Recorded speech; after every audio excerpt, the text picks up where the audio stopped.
I'm Neil Cowan. I'm a trial lawyer at CowanGates in Chesterfield County. The areas of practice that I focus on are all trial related. I'd like to be known as a lawyer that people can come to with their problems. So that takes me a lot of different areas. That would be criminal, traffic, personal injury, commercial, represent individuals, families, up to medium-sized businesses in their legal disputes. Well, I guess what you should do if you're accused of a crime really depends on where you are and what stage you're in.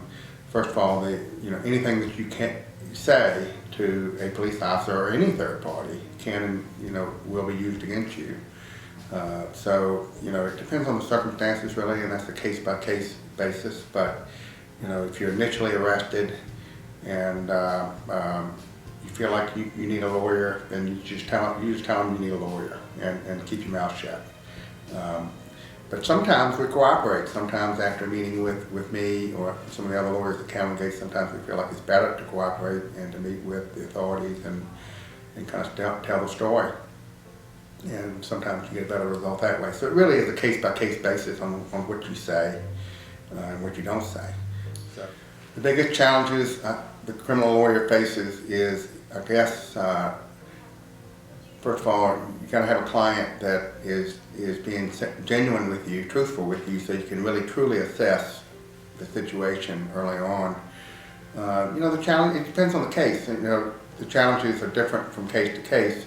It may be in one case you're trying to preserve the record. You're trying to keep something off of somebody's record. You've got a young person who maybe they're in college, maybe it's the first offense, maybe it's a significant charge, and a conviction would ultimately be hurtful to that person. It could be that the person wants to go into the military or go into some type of role where they have to have security clearance. So a conviction would be a significant problem. So that would be a big challenge in a case like that, even though it might not be that big a case. The other challenge, other challenges could be that it's a significant case, a significant consequence if the defendant is found guilty. We're talking about freedom. We're talking about loss of rights, voting rights, things like that in the case of a felony. So the challenges may be that you have a difficult time achieving a result where you avoid those convictions. I'm Neil Cowan. I'm a principal at CowanGates, and I'm here to help.